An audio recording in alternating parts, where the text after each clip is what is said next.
everyone, and welcome back to episode 2 of Talon's Talks, our TCA podcast. This is Darby. And this is Maggie. And we're so happy to be back with you guys for the second edition of the podcast. Now, today, we're going to be talking about the stresses surrounding high school and just like the ACT, because just in general, and not only high school, also middle school, just really like, daily life at school and stuff like that.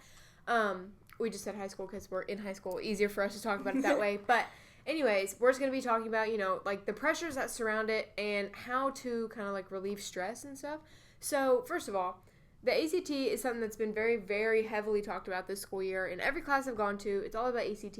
Now, I'm super, super thankful that like all of the teachers in high school took time out of their summer and got ACT like certified or something like that so they can like, actually prepare you for the ACT.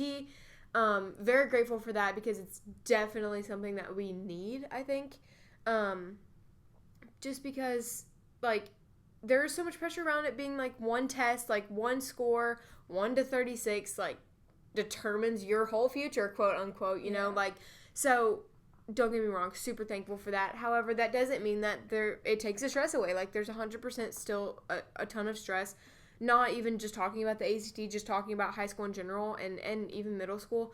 In middle school, there's so much pressure to be prepared for high school. And in high school, there's so much pressure to be prepared for college or be prepared for even just senior year. Like, right now, me and Maggie are juniors, and we've already started so much college search and college prep. Yes. Like, we're trying to get colleges in mind. We're trying to figure out what we're going to write about whenever we have to apply next year. And it goes right back to the ACT. Like, you have to get this good score to get into the college that you want to get into. And so it just makes it have even more pressure on it because you're like, well, if I want to go to my dream college, then I have to get this score. And it's just a lot of pressure on the ACT in general. It's just a really stressful test. Right, and me personally, I'm not a very good standardized test taker. I'm not at all. If you hand me a test in the classroom, that's a whole different story. But, exactly. Standardized testing, I think I psych myself out with the time aspect. So just kind of getting things under control in your own mind is super important whenever you go into that test, or whether it's the ACT, SAT, PSAT, or even a practice ACT test. You should still do your best on that. Exactly. But that being said, Maggie and I thought of just some tips that you can relieve stress on yourself. I'm going to be talking about how more of like just regular high school or middle school daily life stress, and Maggie's going to be talking more about like the ACT and the night before the ACT and stuff like that. So, Maggie, do you want to go first? I will. Okay, so let's get you guys prepared for the ACT. So, the night before or even a week in advance, you don't want to cram last minute practice tests. Just don't stress yourself out with practicing for the ACT. Also, the day of, you want to eat a good breakfast, because you will be thinking about food the entire test, and that's not what you want your mind set on.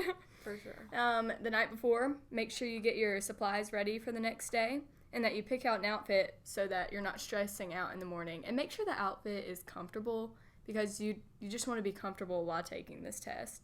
And finally, the night before, you want to get your proper sleep. Because you don't want to be tired while trying to take it and just wanting to sleep. You need to have a sharp mind and be on point. Definitely. I agree with all those, and those are super important. So, moving on, I have some tips just for kind of everyday life, whether it's ACT or homework or whatever. So, first tip when it comes to school stress.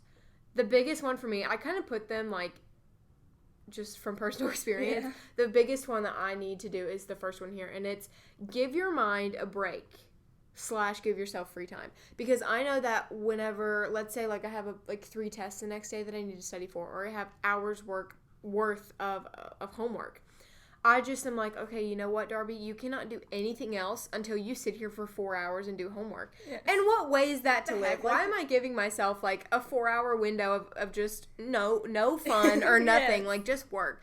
So, whenever I do that, like, I guess I feel accomplished, quote-unquote, at the end whenever I have all the work done.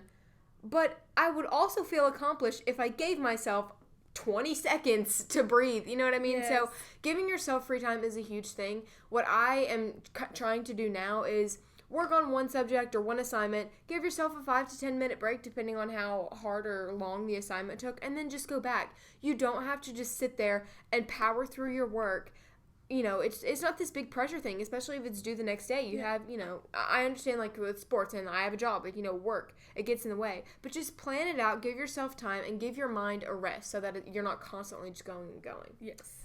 So the second one is pick up a non-stressful hobby / sport in a way. So if you just have something that you really like doing, what are hobbies? Like knitting. Baking. Knitting, perhaps. Who knits in high school? I don't know.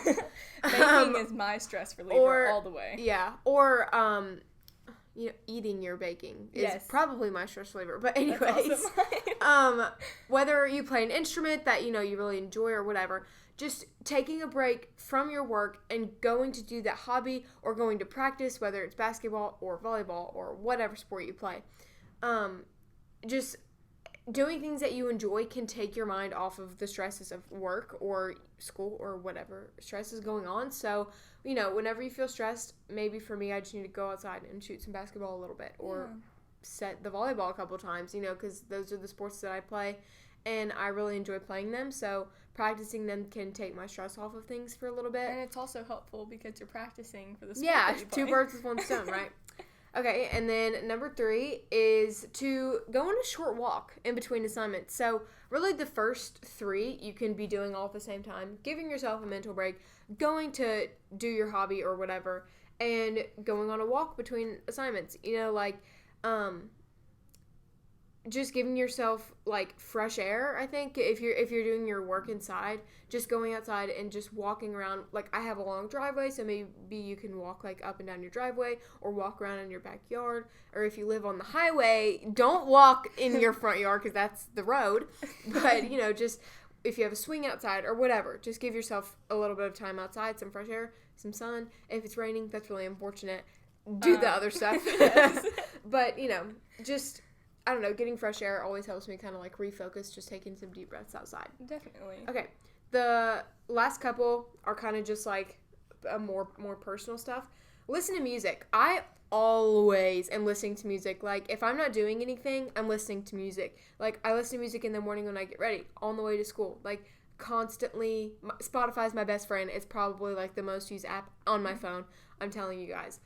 Listen to music. I like to do it while I study, but I know sometimes people have struggles like concentrating while they listen to music, and that's totally fine. It definitely depends on what I'm doing, like what I'm working on, if I can listen to music or not, and what kind of music I can listen to. Yeah, like if I'm trying to like read just like a really long and just like Shakespeare or something, just like something really long and hard to comprehend, just putting on like more calm music. But if I'm just doing math and I'm trying to power through, I'm listening to music as loud as I can, like the most upbeat stuff in my playlist or whatever. So, I don't know, listening to music's, like, super, super helpful for me, like, helping me relieve stress. I don't know, I love just listening to music all the time. Music is fantastic. The second to last one, stay organized. Maggie is probably the most organized person I know, and she can probably tell you that it definitely helps keep your head screwed on. And I'm still kind of struggling. Yeah. So, as, like, I've gotten older and more in high school, I've realized how, like, important it is to stay organized. And I don't even necessarily mean making sure your locker's clean all the time. Like, I'm talking more just in your mind, keeping things organized. Write down when your assignments are due. I'm not saying you have to use this whole big agenda. I literally write them down on sticky notes or type them on my computer. Yes. Like, just write them down and put them somewhere so you know what? That paper's due Friday. I need to start on that this day. That test is on Thursday. I need to make sure that I study. And I give myself time to study. So staying organized is super, super important. And you realize that the more you're organized and the more you have things planned out, the less stressed you are, because you don't have to stress about when is this going to get done, because you already have it planned out. Exactly. And then the last one is by far the most important. Remain in prayer and be confident in yourself. So just if you ever feel stressed out, obviously, you're feeling overwhelmed, obviously you need to turn to God. You need to pray, just God, please help me calm down, help me power through whatever I'm working on or whatever I'm going through.